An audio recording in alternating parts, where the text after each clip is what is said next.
It's Wednesday, January 28th, 2015, and this is KBIA's Views of the News. Our weekly roundtable on media behaviors comes to you from the Futures Lab studio of the Reynolds Journalism Institute. I'm Amy Simons, and here with me are Missouri School of Journalism colleagues Mike McKean and Earnest Perry. On our program this week, the governor of Indiana is starting up a state-run news agency designed to compete with local media. Or maybe not. We'll talk about how that's come about this last couple of days. A San Diego gangster rapper is looking at some serious prison time for his song lyrics. And we're going to add to some of the Super Bowl hype as we touch on the coverage of Deflategate, NBC's day-long broadcast extravaganza that's planned for Sunday, and what we're already seeing of the Super Bowl commercials. But let's start with the hype over that East Coast blizzard. It's Snowpocalypse Monday. Say it ain't snow. The second hashtag would be Snowmageddon. Are you ready for Snowmageddon? We're going to cuddle up with Chris. Call it Snowmageddon, Snowpocalypse, whatever. A blizzard, if you haven't heard by now, is coming this way. Sure, there were a few feet of snow predicted, and sure, the state and local governments set out to protect the people, urging them to stock up on supplies and issuing travel bans. And by late Monday night, the streets of New York City, like others on the East Coast, emptied out. Well, kind of.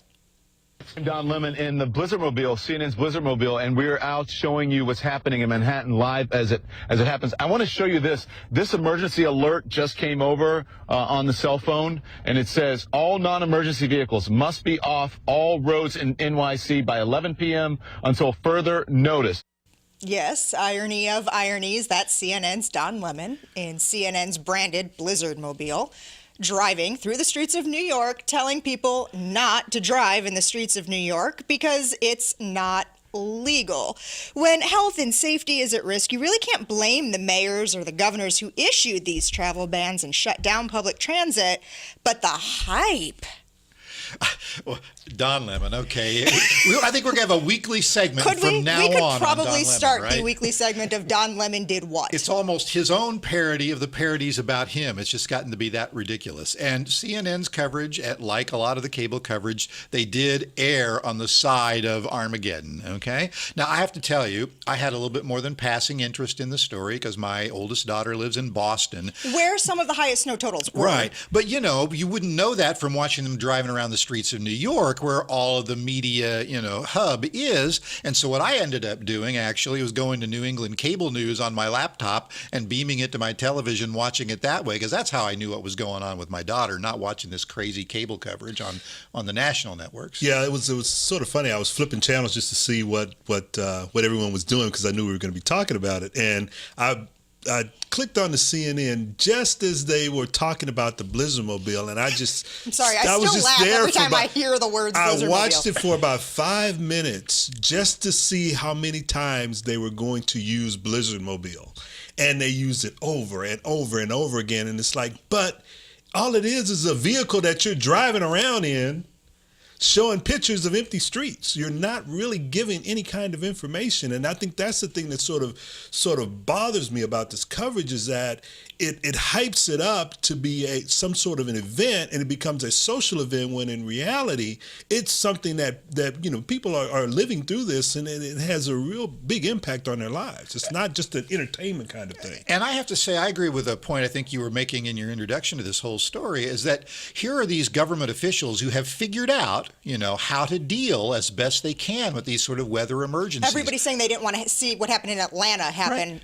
Ever again. So they're being responsible. They're getting people off the streets. And then here you have these news cars driving around, people out on the streets doing exactly what the government officials are telling them not to do. And for what?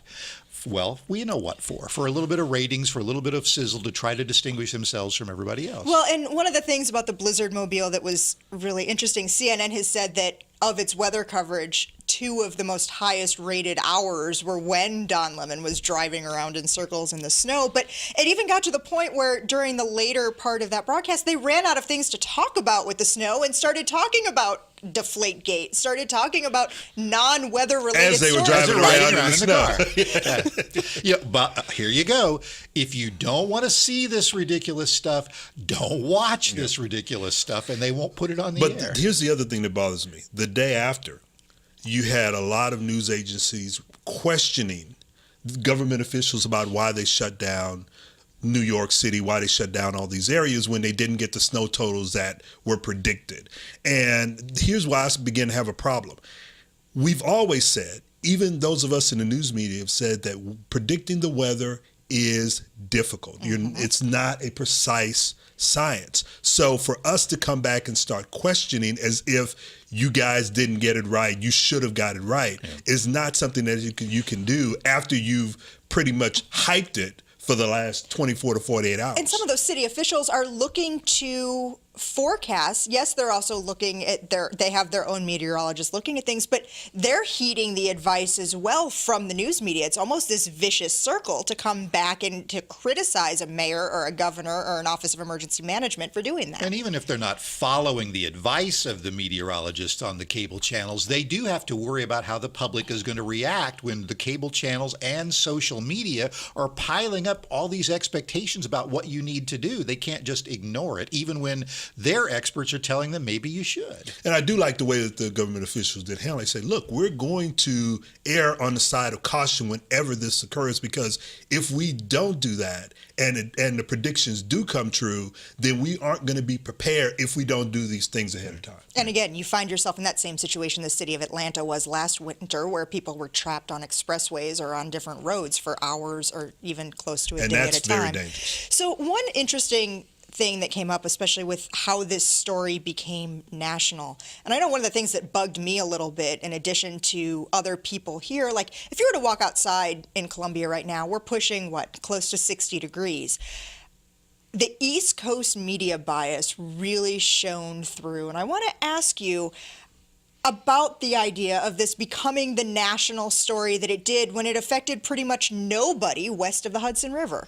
I mean, it did affect millions and millions of people, but the problem is we have the technology now that we can cover this kind of story wherever it happens. And I guarantee you, if there was a similar kind of situation anywhere between LA and New York, somewhere in flyover country, it would not get the same level of coverage, even though we have the ability to do it. No, you're absolutely. I mean, I saw one story that actually talked about a contrast in what was happening on the East Coast and what was going on in the Midwest, the actual heat wave that was happening, and how is there some sort of correlation between what was going on there and what was going on here and where we are. But the story didn't give enough of a context to even talk about it, because it immediately went back to what was happening on the East Coast. Well, there's also a story I've included on our links blog just to kind of show a little bit of the differences in what happens when there's a major blizzard that brings this level of snow in what some would refer to as flyover country, and a storm from about a year and a half ago where almost 20,000 cattle died in the Dakotas. And that storm got almost no attention compared to what we've seen in the last few days. So for our audience, I encourage you to check that out. So the governor of Indiana has an idea. Mike Pence is creating his own news agency to both provide news coverage of state events to media outlets while competing with them in a way, making its stories available directly to the public. It'll be called Just In like Indiana. And public relations folks will be the ones creating the content that's offered there. When this was first announced on Monday, there were some saying this gave them flashbacks to the Soviet era and of Pravda. The governor has kind of walked this back a little bit since then.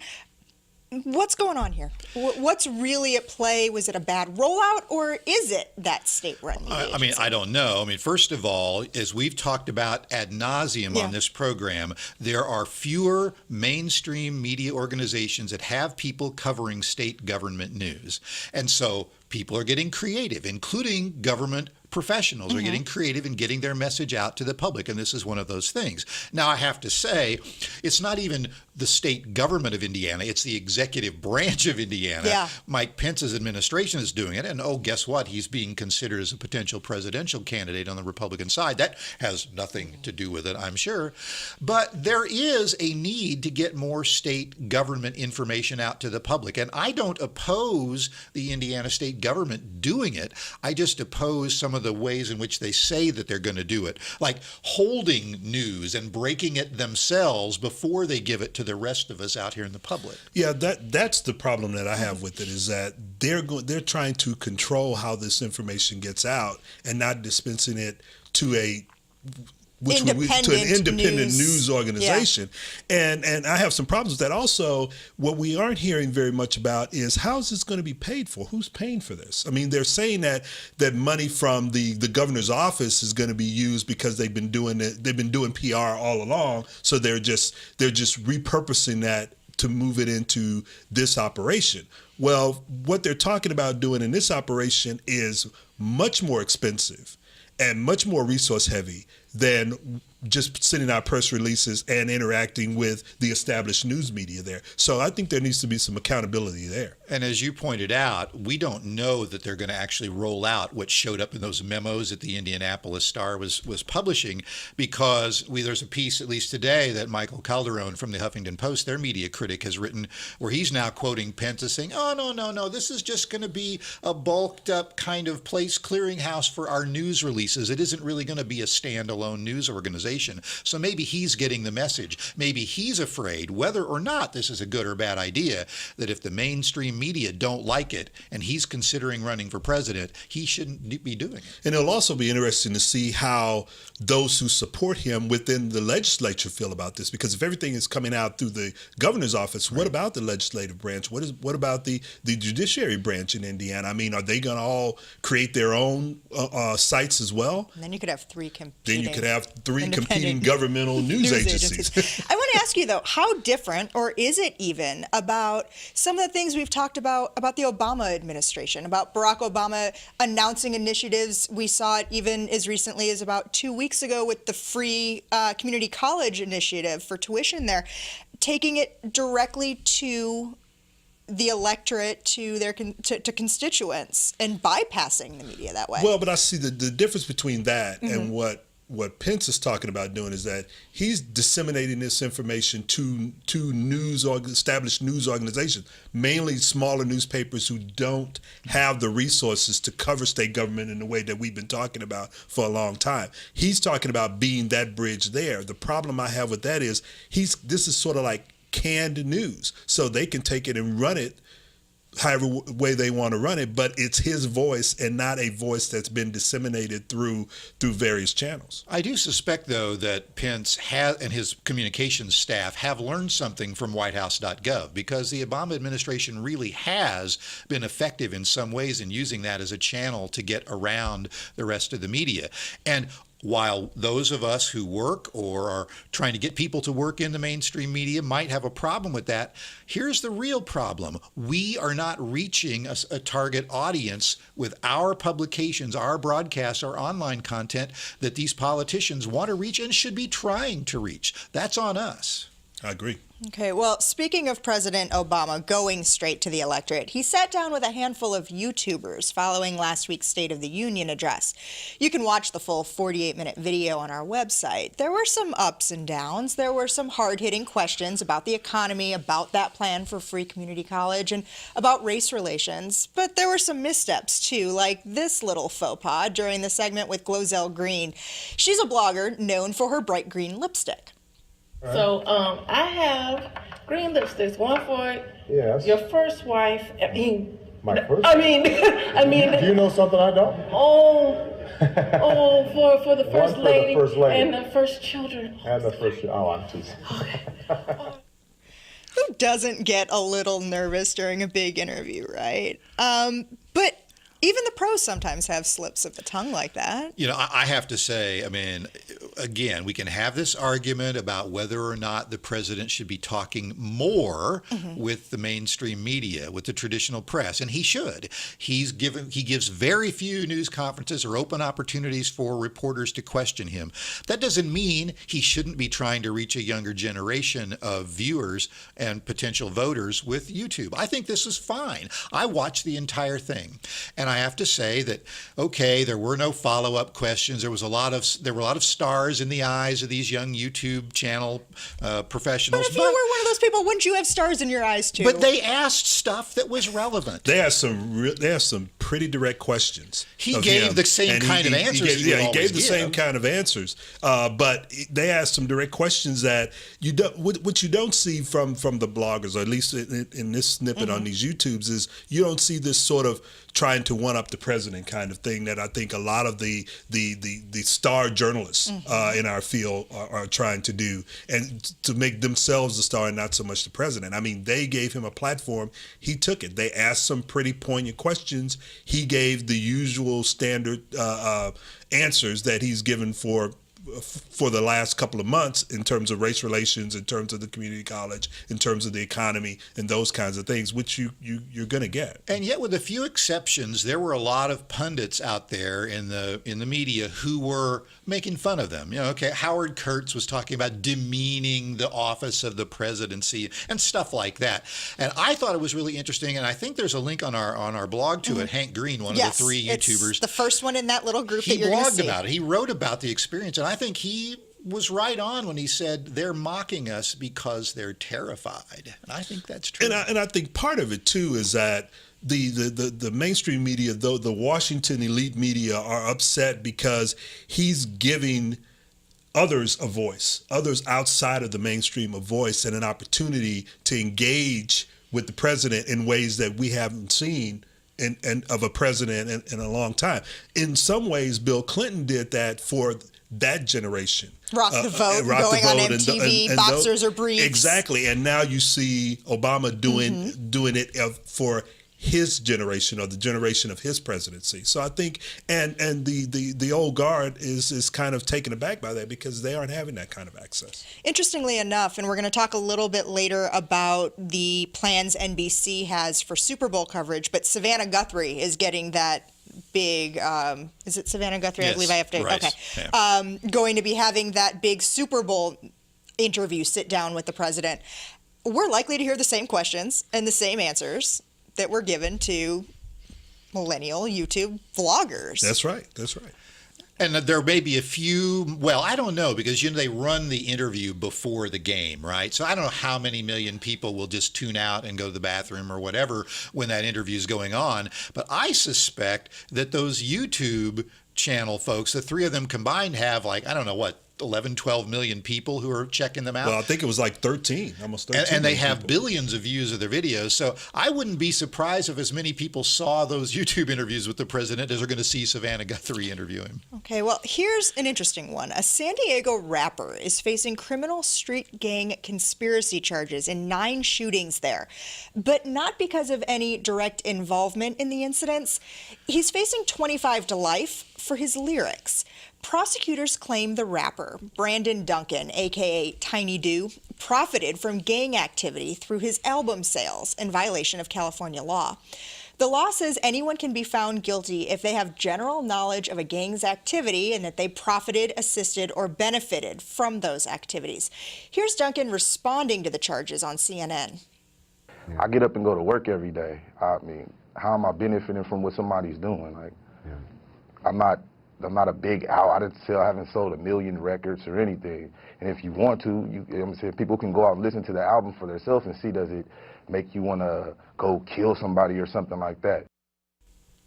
So he's basically saying in a pretty interesting argument that his song lyrics are freedom of speech. It's art. It should be protected speech. He shouldn't be going to prison for 25 to life in these shootings and potentially murders. Well, I'm going to kind of date myself here, but this reminds me of when Ice-T came out with his song Cop Killer, and everybody went sort of crazy about it. And basically we're trying to ban I think it was banned in some communities.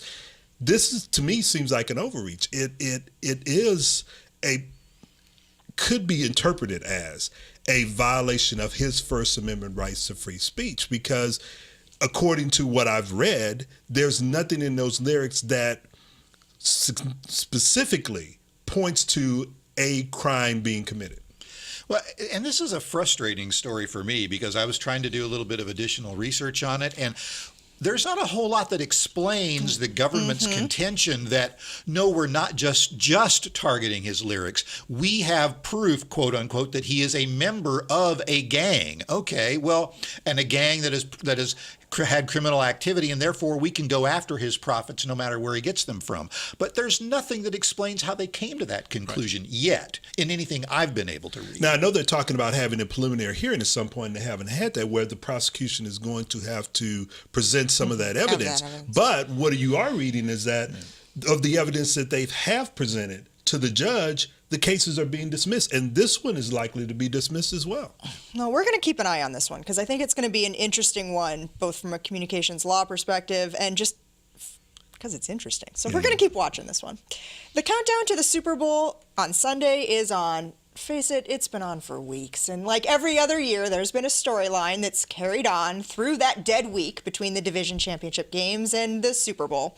Yet this year, it's been Deflategate. How did the New England Patriots footballs end up under deflated? And who knew about it? And who cares? I heard them still talking about it on TV this morning. I know. And one of the things that I keep coming back to is I watched that game. I watched the New England Patriots beat the Indianapolis Colts, and they could have been playing with wiffle balls, and they still it was pretty one-sided, would have beat the Colts. And so whether the balls were deflated or not, I don't think had very little to do with the outcome of the game. But it all goes back to the fact that New England has been caught before in situations like this. You go back to Spygate, what was it, 4 or 5 years ago? Right. And so stealing the signals, all that stuff. So this just sort of plays into that narrative of them not playing by the rules. And it fits into, hey, we have got a story that we can run during dead week between the divisional championship and the Super Bowl. Is that why? Because there's been nothing else to talk about, and that's why we're still talking about it? I mean, I have to say, if you want to compare the kind of coverage that normally occurs in the 2 weeks leading up to the Super Bowl, it's really superficial kind of stuff for the most part. This is journalism. I mean, it is an interesting question as to whether or not they cheated. For 2 weeks. And I know, but I mean, every time you think, well, this story's over, then, now there's got a guy who took the balls into the bathroom. Person of interest. They were using that. I mean, when I heard that, I was going like, what? I mean, is there a crime? Well, that was going to be my next question. Is it criminal? I mean, I know there is, because I'm a crime against football, I guess. I don't know. I know that I'm a little limited in my sports knowledge, but I know like point shaving and stuff, not legal. That's a bad thing. But could it be illegal to deflate a football? Well, I mean, it is against the NFL's rules to have them inflated below a certain level. And they do that. They did it really to begin with because kickers were deflating the balls because especially when you're trying to get more accuracy in cold weather or whatever, the lower the pressure in the ball, the more surface contact there is with your foot in the ball, you could kick it for more accuracy. So when they were clamping down on the kickers doing that, they decided to clamp down on everybody. And it is a little suspicious when, 11 of 12 of the balls from the Patriots are deflated and none of the balls from the Colts were deflated. So it wasn't a natural phenomenon. Somebody did it. And do you think that some poor ball boy or assistant or whatever did this all on his own, carried him into the bathroom or whatever, without somebody like the coach or the quarterback saying this should happen? I'm not saying that there was something shaky going, something not quite right going on there, but the one good thing about this is that we have learned more about footballs and how footballs work in terms of air pressure and how you kick it, how you throw it, what it means for PSI in a ball as opposed to pounds per square inch. Yeah. We've learned all of that more than we probably ever wanted to know about the actual ball itself. And not so much about the game. I hate to predict because a lot of new things keep rolling out every time I think this story is over, but I think we can safely predict that the NFL will take no action until after the Super Bowl. Yeah, most likely. No matter what they know. This science lesson brought to you by the NFL. Seriously, though, NBC is going to be making quite a day of it on Sunday. They're bringing out all of the stops, including adding Olympic skaters Johnny Weir and Tara Lipinski to the commentator list. Helps round out the audience, I guess. It's one of those things where I remember when Super Bowl Sunday, you got an hour pregame, and then you had 2 hours, and now I think it starts at 11. I think it starts 11 the night before. Started 2 weeks ago. Yeah, that's right. I mean, it's sort of like they've taken the whole day, and I really do wonder how many people actually watch that because I literally do not turn my TV on Super Bowl Sunday until kickoff. Okay. Because it's just gotten too crazy. NBC's going to do everything they can. In fact, even the commercials have a distinct NBC flavor to them this year. There it is, at amfeedback.com. I mean, what is internet Allison? anyway? What do you write to it like mail? Here's Allison. Can you explain what internet is? See, that's what I said. What do you mean there's nothing under the hood? Katie said she thought this was a car. Yeah. And it's built using wind? Like from a windmill? Or a fan, or a turbine, or a fan vine. Wow. I mean, what is I3 anyway? Allison, can you explain what I3 is? So that was obviously former Today Show anchors Katie Couric and Bryant Gumbel being self-deprecating from that 1994 clip in which they first experienced the internet. It's interesting. I'm guessing they have a pretty hefty paycheck coming with it. What do you think? Well, I mean, I think that's a great commercial, and it's a really feel-good commercial. This is the time when the companies roll out all the big guns, and there are some controversies now that are generated before the Super Bowl because so many of the advertisers put either teasers or their actual spots on the internet to generate some social buzz. There's a big controversy now, sort of the battle of the dogs. So you've got Budweiser doing this really tear-jerky, the Clydesdales save this little lost dog from the wolves, compared to GoDaddy, who has this commercial where this little dog Buddy falls off a truck and he finally makes his way home so that the owners can sell him to somebody else. And because of complaints, GoDaddy's pulling that spot. So that it was seen to be making fun of puppy mills. Right. Yeah, right. So there are lots of really interesting commercials coming out. And there's one that I'm particularly interested in because there's this beer company, not Budweiser, which owns everything basically on the Super Bowl, but Newcastle Brown Ale is doing this spot, and you can find it online, where they've loaded up all these product placements for about 30 or 40 different sponsors who've all put in the money so they can buy a spot to run on the NBC affiliates, not on the network, so they can get a much cheaper price and kind of make fun of the whole Super Bowl advertising phenomenon. You know, I think that the Super Bowl advertisements have become a sort of an industry unto themselves, and it really, I think what Mike said, it really gives them a showcase of their product. But going back to the Katie Couric, Brian Gumbel ad, it reaches a certain demographic, and that demographic watches the Super Bowl. It's going to be interesting to see where they place that. I'm pretty sure it's going to be somewhere in the first half because that demographic may tune out by the second half. Real quick before we go, Sky Mall, we're saying goodbye to it. I really hate to see Sky Mall go there. I've never bought anything from Sky Mall, but I love going through those pages. I do too. I did notice in a flight that I took recently that there wasn't any Sky Mall. I was going, where is it? It's the iPad. It's wiped gone. it out. It's Wi-Fi online on airplanes. I'd like to thank you for spending the last half hour with us. We're just about out of time for today. Read more about the topics we talked about on the links blog under the programs tab at KBIA.org. Like us on Facebook or follow us on Twitter. Our handle is @ViewsOnKBIA. These are all great ways to listen to the program again, leave us comments, questions, see what we'll be talking about next week and more. Thanks to RJI's Travis McMillan for directing today's show, Pat Akers for handling the audio, and our associate producer, Hannah Smith. I'm Amy Simons. Join us again next week when we're back with you for another edition of Views of the News.